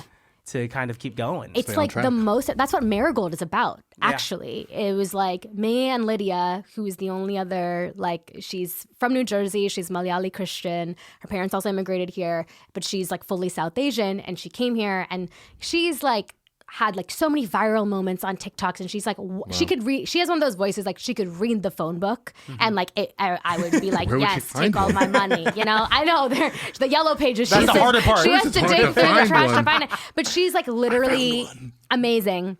And but we were at Lamp surrounded by like all these like incredible artists who like already had their defined brand and were just like making these like pop hits like it was easy. And me and her hadn't fully like locked in our sound, but we like had a workshop where like people went up to like talk about their artist statements and stuff, and we didn't end up getting both to go up because like time just ran out, but we had both been like writing down what we wanted to say, and both of our like respective like speeches had like didn't match anything that we had already accomplished at that point, like at Lamp, like our writing styles. I was trying to say like, yeah, like I am like, you know, I'm like a pop R&B girl, but I'm also like your Desi girl next door, you know, like that's who I am. But none of the songs that I'd made like really talked about like how I love concepts of healing and friendship and like evolution and just like complicated love and da-da-da-da. And I literally just like talked to her after, and I just was like, Lydia, like I'm kind of like kicking myself because I don't feel like anything that I wrote actually matches what I've like done here, and like I just don't even necessarily feel like I belong. Like I don't match. Like it's just I just was feeling super downtrodden on myself. And she, with all of her vocal prowess, she was also feeling the same thing. And we both were like, there's no executives that look like us that are coming through here. There are people who say they like our voices, but they're like, I don't really know if there's a place for you in the market. Like all this stuff, like subliminally as well. And like we're not like the coolest people, like, you know, like all this stuff. And we just had a moment where we had this heart to heart, and I was like kind of talking down on myself a little bit, like talking myself out of it. And but then she was like, no, but like I see you and I see how you're doing all these things, like your voice is like, she's giving me compliments, but also being like, you matter, like you deserve to take up this space. And that was really affirming to me. And then she was talking about what she was going through, and I did the same thing for her. And like that's where the concept of Marigold came about, because it's actually like a duet originally. And that's like, it's going to be on the EP that comes out, where like the duet version of like one brown woman talking to another, even though like we come from different parts of the diaspora, we grew up in different parts of the States, we have like our own like internalized like self-hatred that we've kind of grown up with, or like rules that we're trying to like dismantle and break, pressures from family, but in that moment we were able to really be like, there's space for both of us and all of us. Because sometimes, I don't know if you've ever felt like this, either of you, when you're like the only minority in like a creative space, sometimes you're like weirdly competitive with other people that look like you, because you're like, there's only they can only accept one of us, you know, like, and I have to be the best one, and it's like weird, and it's like, fuck that. Like there's space for all of us, because we're all, at the end of the day, we have shared experiences, but we're all like inherently different. And so all of our voices deserve to be heard. But anyways, that like my whole, you know, point back was we had like we had a pep talk, but also like a vent session with each other that ended up kind of being the song that gave me my full voice at Lamp. And like, here I am now. That's a song that got me like my deal right now. So it's just like Beautiful. Wild. Like sometimes you just have to have these conversations. You have to. We have to see each other. Yeah. We have to see each other, because like it's hard to like, we see the same person and we have the same thoughts with resonating within us every single day. That's so easy to talk ourselves out of things. Yeah. That could just lead to something beautiful. That all it takes is like Alejandro being like, hey Christian, stop being a dumbass and just like sing that song. Exactly. Go up there. Don't sing the song. Reverse psychology. I got you. Exactly. Thank you. I got you. Nobody will give you likes. I get the subtext. No hearts. Funny story. 2 days ago, I'm really trying to do this thing like, where like just get up and sing, even if it's open mics, just do it, Yeah. like so you could do it. 2 days ago, I was in Nevada, and it was after I got off of work. There was an open mic that they were having, and I got there around like 7 p.m. My friend signed me up at 6 p.m. and I got there on time. I was early on the list, and like I got there super intimidated. The first guy that was playing was this like very handsome white guy just playing guitar, sounding like John Mayer, and I'm like, oh fuck. And I don't look like him at all. Dude, I don't know what happened, but I feel like when you said, are you ever the only minority in a group or in a minority in a creative space? I was literally the only brown person there. Oh my gosh. Everyone else there was like an older white person. Novato. And I don't know what happened, but the guy eventually came up to rapping. me after the guy started rapping. No, the guy in charge of it came up to me 2 hours later. I'd been patiently waiting, and I'd like made sure my name was on the list, and he said like, "Hey man, do you mind going last?" And I was like, "What?" Like, I've been waiting here for like 2 hours, and I was like, "How many people are going up?" He said like, "Well, this," and it was a weird open mic where everyone was performing 3 or 4 songs. Oh, okay. Like, it was like a mini set. Yeah. Okay. And like full bands, everyone had instruments, and like he was like, this band's gonna go on for like 3 or 4 songs, and then there's that duo over there, and then that soloist over there, and then a stand-up comic, and then you. Is that fine? And I said, nah, man, it's like, I'm good. And then so I left. Yeah. And so my coworkers were telling me like, dude, I think it was because you're brown. I think it's hard for me to identify these microaggressions. Yeah. Because I don't want to accept it. However, I do know that it does exist. Yeah. It truly does exist. But I don't see it all the time because I surround myself with decent humans. It could be that, but like, and that's another example of me trying to put myself out there and trying to do the damn thing, but did not get the opportunity to do so. Well, what's the name of the venue? Say it out loud. So Hop everybody Monk Novato, Hop Monk Tavern in Novato. I will and Fuck that place. I'm truly Screw upset. that place. But yeah, it does kind of suck. It sucks. And like, props to you for actually just like saying no, even though that's probably everything. I think we're almost like coded growing up in Benicia and Danville being like, it's fine. Yeah. Sure. Like, I think we're like coded just to be like, I'll just take whatever I can get. And we're kind of like, Sure. Do you have this thing where like you grew up too nice? Yeah, 100%. And Yeah, me too. people would think I was fake because I was like too nice. Like, I remember there was one mean girl at school. Her name was Tiffany. I'm not going to say her last name, but she literally. We'll find her after the show. Dox her. And she literally was so mean to me. And I was like, Fuck Tiffany. why? Like, she was like in my friend group, but she would like shun me, and like I would talk to her, and she literally wouldn't respond, like that kind of mean girl.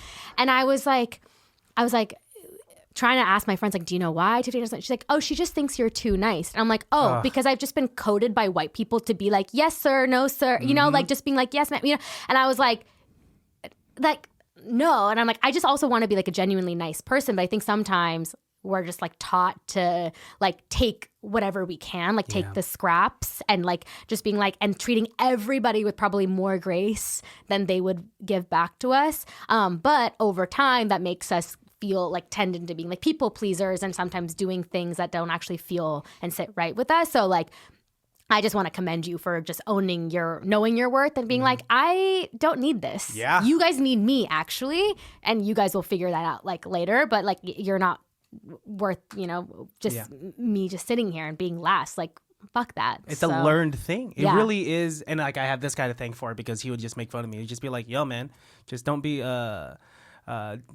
being too nice. Put your foot down. Like, it's okay you don't have to be mean, but just like, say what you want. Yeah. I'm like, yes, I got to do that because, You don't have to be mean, but you don't have to be nice either. yeah, you don't have to be, especially like, because who does it facts. matter for, right? Right.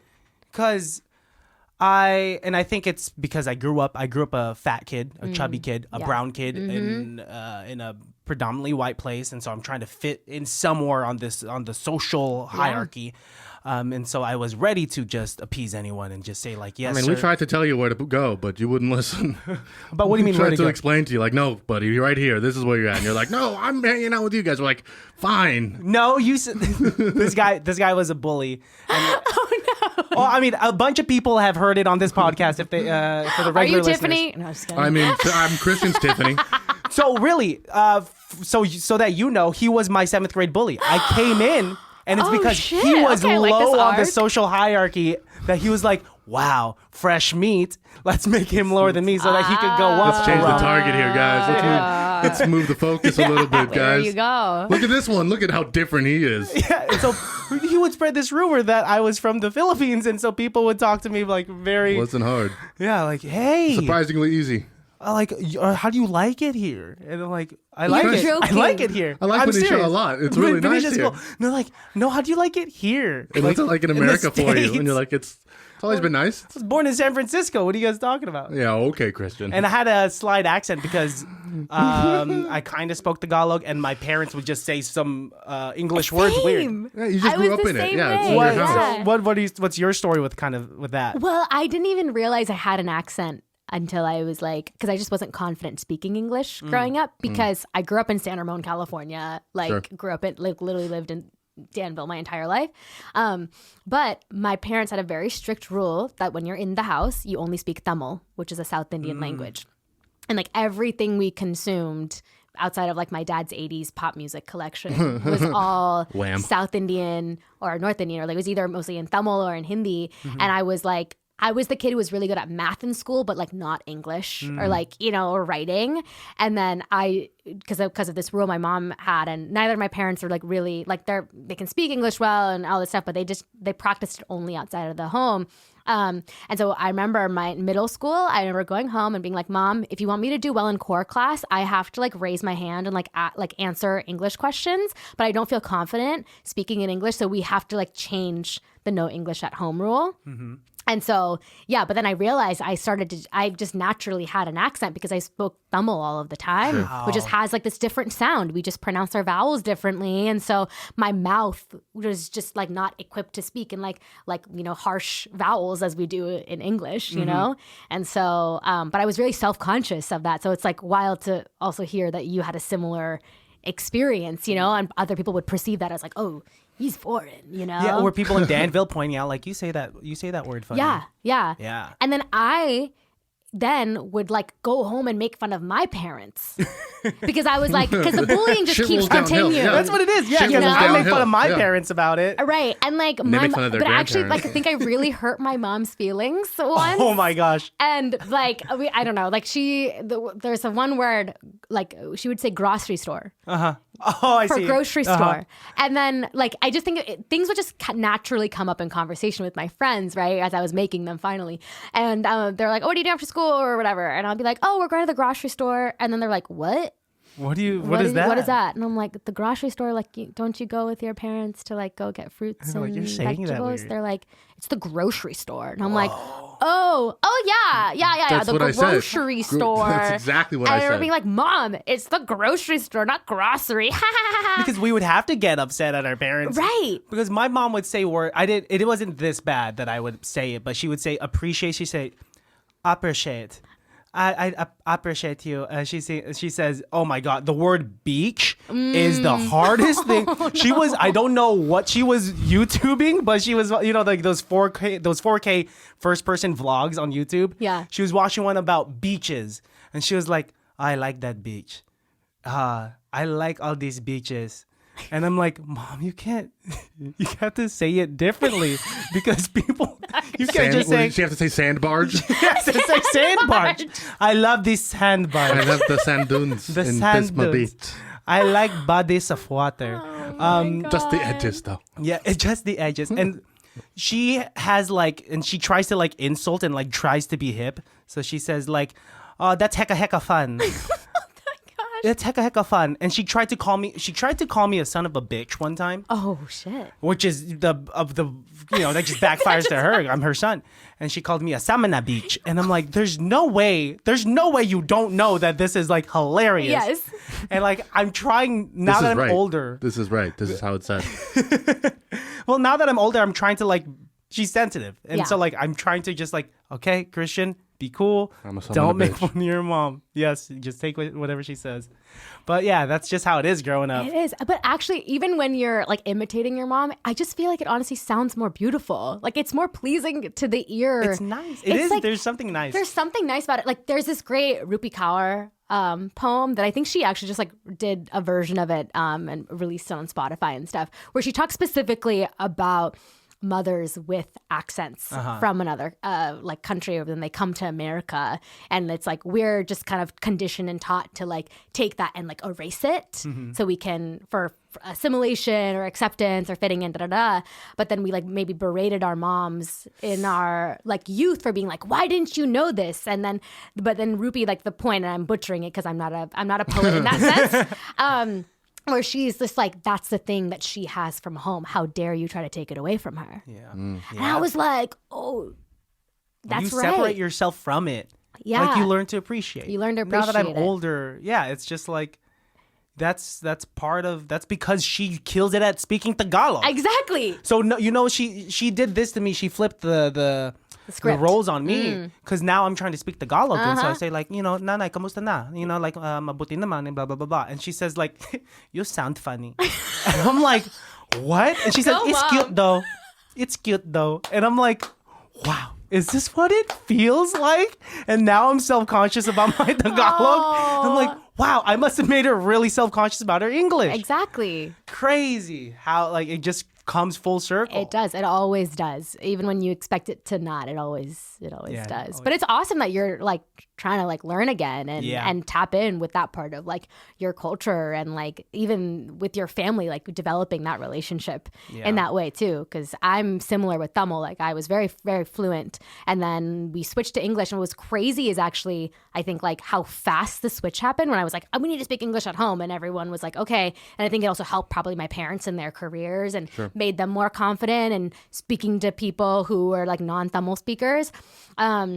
But like now I just wish I could like speak it more. And so like, because it actually used to be their calling card. They'd always go to like our family friend parties, and a lot of people who are like first gen, they didn't teach their kids Tamil, and like they weren't as strict as my parents were, and it'd always be like a party trick. They're like, oh, Anusha nada Tamil pesva, which is basically like Anusha speaks Tamil really well, and all the uncles and aunties like, oh wow, speak something, and so I would do that, and then over time Party I trick. wasn't as good, so the party trick stopped. They just never brought it up. We've seen this one before. Yeah, it's like not good, and then now I'm like, I kind of want that party trick again, so I'm trying to like learn and Bring it back. Ashwat, my partner, he's also Tamilian, but he only understands it. He doesn't speak it. And I'm like, Ash, we need to be able to go to the grocery store and like speak in Tamil. Just because like, it's not about talking shit about it. I just want to be able to talk to you and have nobody like listen in. Yeah. It's like, I just want our own language. And so like we're gonna start getting back into it, but You should. it's So that, funny. you guys could like just have your own private conversations. Yeah. If you have to say something about like that mean person at the grocery No, store. get the other Exactly. peas. Yeah. So, Or if I want to be like, hey, like you should exactly get the other piece. Like, why are you getting that brand? But I don't want someone to think I'm like this bitchy girlfriend. Yeah. But Get the if I Swanson talk to peas. him in a different language, then it's fine. Now No they think one's you're gonna know. exotic, No yeah. one's gonna know. you could be complimenting him. Yeah, You're so exactly. smart over there on that side of the world. So it's all about They're me. like putting their brand flakes in. Well, I mean, like I have a coworker that told me like, hey, because I practice my Tagalog with the custodial staff at my job. Oh, because awesome. a majority of them are They're all Filipino. Mexican though, and they're just like, They're just like, wait, no, this is weird. It's, we don't know what you're saying.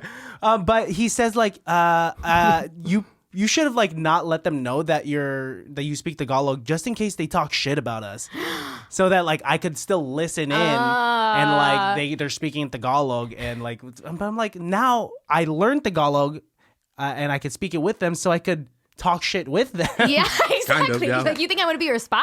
Yeah, I'm not gonna be your spy. I'm gonna talk shit about you. But that's what it is. I hate you too. Yeah. Can you teach us something in Tamil?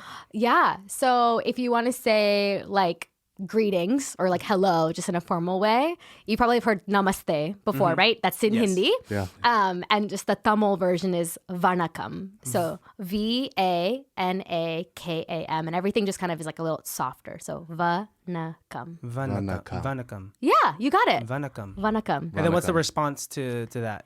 And it's just Hello. like vanakam. And then after that, you can be like, we both say vanakam. And then Okay. it's like, if you want to say, how are you? It's like, eppdi irukeenga. FTDK. Oh, I love that. That sounds so. That's such a So- nice like flow to it. It's like a little rappy. There's a cadence you know? to, yeah, it's like a that. Well, Can yeah. we hear it again? Eppdi irukeenga. I'll edit this. I'll edit this later. I Here, know it let's sounds do, really good. Should we do word by word? Sure. Okay.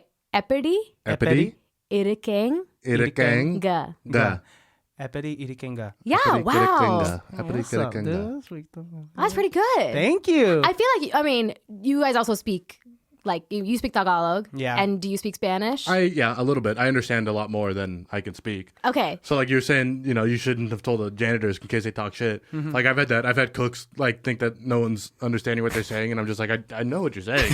Like I understand what you're saying. Well, it's because you look like a bunch of different things that like people wouldn't clock you in as unless they could be found out anything. your name first, Alejandro. Then that's a give that you are. I could still pass as anything. Yeah, I you could could pretty still much do. go. Yeah, and You look white from a distance. You some look South Pacific Asian in me. apart. Yeah, There's something. Yeah, There's I something don't know. I'm good. ambiguous. I'm good with languages. I'm like if people like teach me stuff, like I've always been good at picking up, like guttural sounds that aren't like in English sounding stuff, which is always like a surprise to me when I date, because I pretty much date white women. Like when they can't roll their R's, or like they like Karen has a tough time understanding that like in Spanish words the J is pronounced like an H, and like I don't know how many times I've explained that to her. And she's just- Guadalajara is what she says. well, yeah, not quite, but like yeah, in the most extreme form, Yes. it's like that, and it's always just like I just don't understand. Like the two L's makes like a yeah sound. Like she just will never get it. Like, She'll never get She it. can't say La Llorona Loca. Really, she Like won't be she able- just never. She loves a movie. She wants to watch that kind of show all the time. But she's like La Lorena, La. And I was like, Lorena. I've told you a million times. Like we've gone over this. So. But yeah, I mean, I think I'm good with languages. I think Yeah. if I was trying to learn Dutch for a little bit. My dad's Oh, Dutch. cool. My dad's Dutch Indonesian, right? So his family's from Indonesia. Wow. And I was trying to learn Dutch for a little bit. And that was more like if English and German had like a dirty slut baby. And that slut baby just like did all the drugs and added a bunch of J's. Like Dutch has a bunch of like random letters in there. It's like, why is this J and K right in the middle of uncle? Like you it say doesn't something? make sense. Is No, there I any- can't. No. Well, one of these days. I know Huey, Dewey, and Louie. Oh, okay. All right. Quick. Insert quack and soundbite quack. here. Yeah. All right. Well, let's wrap this up. We did preface right before, and you can still opt out. Okay. Do you want to do an I'm improv down. scene? Why You're the down. hell We'll not? keep it short. Yeah. We'll do it, and it could be about anything or everything, or it could we could reference little jokes that we talked about.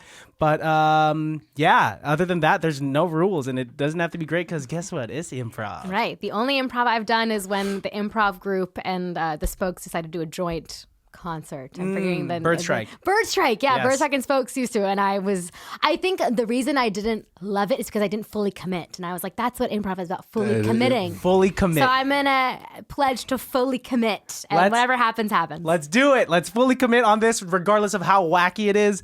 But yeah, let's do it. Go. Let's start. Ready, set, go. Oh, sorry. All right. That wasn't part of it. All right. Hey, next up to audition, we have an Alejandro. Hello. All right, Alejandro. Hi, my name is Christian. I'm the tenor of this group. That's Anusha over there. She's the bass of our co-ed group. And it Nice. seems that today, can you read that, Anusha? What song is he auditioning with?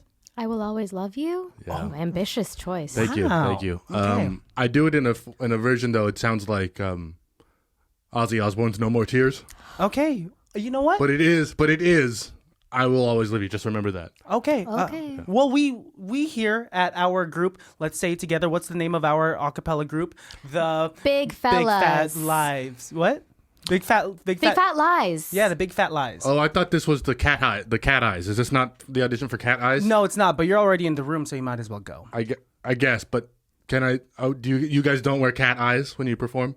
I mean, we could. I do my eyeliner in a cat eye Yeah. fashion. Yeah, So it's not I out of only the do question. siren eyes. It's not out of the That's question, the only is what thing I'm hearing. TikTok tells me to do. Yeah, I'm trying to get So- better at siren eyes, so she and I actually have a makeup session after this. Yeah. Yeah. You're not invited. Before that's fine. I Until didn't you ask. make it into the Big Fat Lies. Yeah.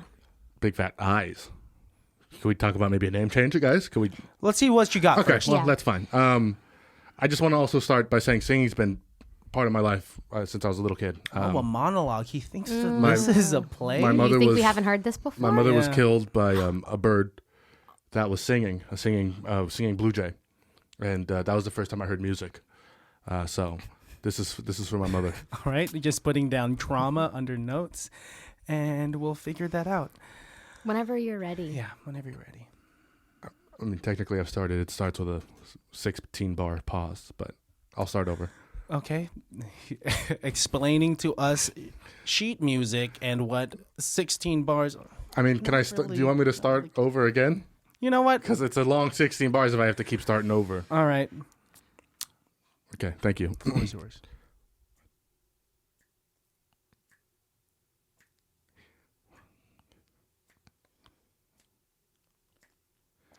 I'm gonna get a cup of coffee. Do you want I'm sorry. anything? Do I need to start It's just over? like, you know what? I think we've heard enough. Oh, I mean, I think didn't that's okay. even really get to sing, but Yeah. so I got the part.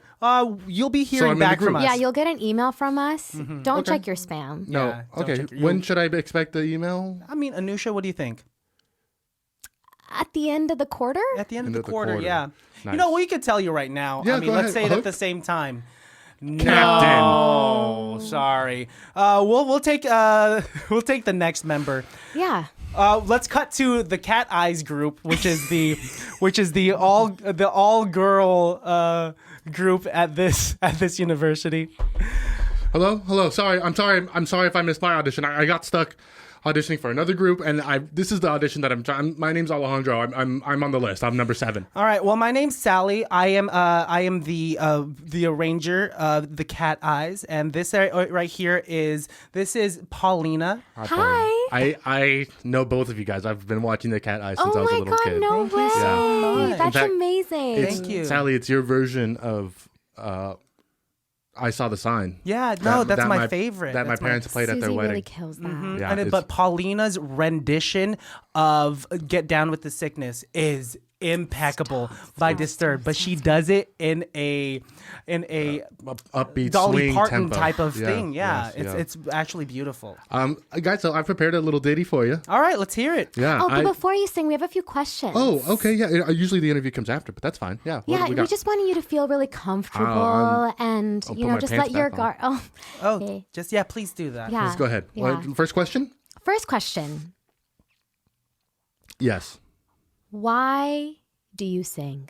Well, why do you breathe? Am I right? For oxygen, duh. Yeah. Oh my God, yeah, just to breathe. It's part of life, you know? It's okay. Okay, all right. Okay. Next question. Not too funny. I'll just put that on my notes. Yeah. Lopsided Listen, nose. What are I'll you put that writing? in my notes. If- Slightly cross-eyed. I'll put that in my notes. Are you drawing a picture of me? That's where you go. Okay. Yeah, we definitely don't have your full social media profile brought up well, or I mean, anything. But next I do question. have full glossy 8.5 by 11 pictures of my Thank you my so left much. arm. If you had to pick between a lobster Yes. eating you alive Okay. in a tank full of poop, Mm. okay, or a giant lion peeling your skin and eating every piece of your meat one by one till you're just dead, what would you pick and why? I guess it really comes down to one factor for me. And I assume it's the same factor for everybody, but whose poop is it? It's a really great That's question. really good. We should add that for the next audition. Because I just think, like, that makes a difference to me. You're right. You know, Yeah. expanding on the question Yeah. without actually answering it. Very smart. Very good. Manipulative. Yes. We like this. Wow. Let's say, for the sake of the question, Sure. Shania Twain. Oh, Yeah, the lion. The lion. Yeah. I picked the lion. The lion. the lion. Interesting. And also, for the record, I was going to pick the lion no matter what. No matter what. Yeah. Wow. Okay. Stands your ground. I'm from Okay. Florida. Okay. Okay. Susie, do you have any questions or should we get on with the singing part? I think we're ready for it. Okay. All right. Well, this is an original. Oh. Oh. I don't know if this is what you guys usually do, but this one's called Bitches Get Stitches. Oh, is We're okay. really about like promoting positivity Yeah. and femininity and just being wait. inclusive. Okay. Just wait. Check okay. this out. Ready? It's already you've Go ahead. lost a lot Hit of points play. with that title. Oh, you brought your own boombox Yeah. and there's no CD. Oh, that's No, a it's tape. it's a tape. That's a tape. Okay. Just hit before you hit play. Just go ahead and hit rewind. Make sure it's at the beginning of the tape. Okay. But just we're an to make- acapella group. Yeah, that's true. Do it. You got to do a cappella. It's me singing on the tape. That's- Also, I think we've heard enough. I Well, think I mean, we're okay. I worked really hard on this song. It's just okay. I mean, Can you sing it a cappella? Please. I mean, Please. Pretty please. the first 16 bars, I don't have a part. That's why I brought the tape. That's okay. That's it. That's it. I'm not sitting through. The last person had a 24-bar pause. Oh, that's my partner. Help me write the song. Makes So sense. you've heard the Two song peas already. in a pod. So you've heard the Yeah. song already. Not two cat with eyes. Yeah, well- you can't make it into the cat eyes. Oh, I'm not in this group either. Surprise. Yeah, sorry. You don't want to email me like at the end of the quarter? No, we can send you a text right now. No. Yeah. Oh. Your information is on there, and Oh. Oh, you're both Should've texting gotten me. it. The cat gif is nice. That's a nice touch. Thank you. scene. Wow, you did a great job. You really committed to it.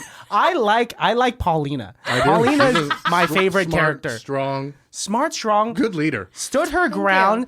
Did not like the song choice that you brought up because we are trying to promote femininity in the cat eyes. Well, you should have heard the song. It actually is all about how Ruth Bader Ginsburg should have been smarter. And Well- bitches get stitches? Wait, Yeah. She's smarter. It's Excuse me. It's a shift. Excuse me. It's a shift in the logic. yeah, okay, come on, really backtrack. No. You're killing it. You're killing doing it. so She should be well. like, we should Killing just it. pay her less, and we You're should just digging yourself a hole. do You're sticker digging- glass on the ceiling. It seems to be easily broken, apparently. Let's wrap this up.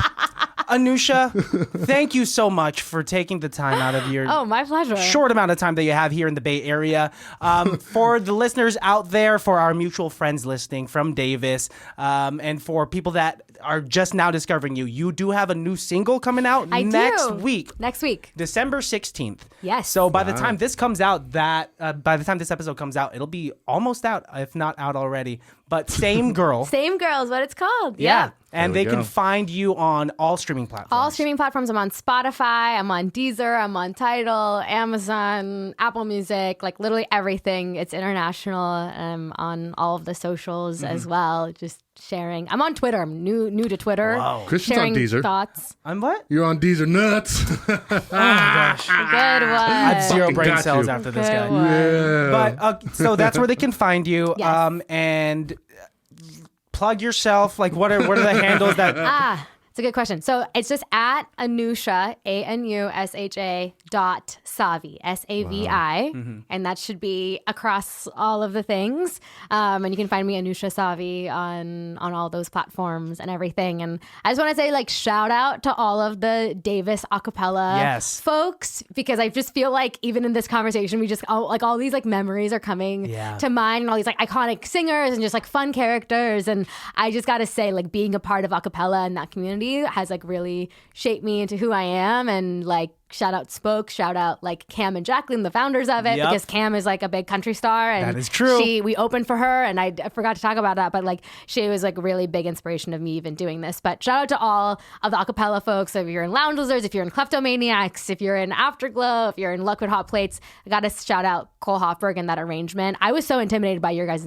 arrangement Stop. and the ICCAs. It was so Stop. freaking good. I'm waiting. It's on Spotify, right? Yeah, I'm pretty sure. Yeah, that one of our ICCA sets is on Spotify. Yeah, so the you can check that 12-minute out. one. It's Yes. so good. Like, I listened to it actually. It's and impeccable. it's, like, I Wow. love it. It's Oh my so gosh. good. So I have to go back and anyways, listen to that. Yeah, shout out Davis. We're underrated, but we're pretty freaking rad. Yeah. So, yeah. And shout out to you. I adore you. She's in the room. You can just say it. I am so happy that we have had this time to connect because we never did. Yes, And, likewise. Baddies, listeners, please check her out on all streaming platforms. You have an amazing voice and you are an amazing person. Thank you for joining us here today. Thank you so much. So nice for you guys to like have me, and I've just had the greatest time. So. Awesome. Aw. All right, before we say bye, just look into the camera and leave the listeners with one piece of advice, one word, and then we'll stop the recording right there. Okay. Ooh. You miss 100% of the shots you never take. So just take the shot. Whatever Beautiful. that is. Beautiful. All right. See you guys Original, later. too. I Bye. so original.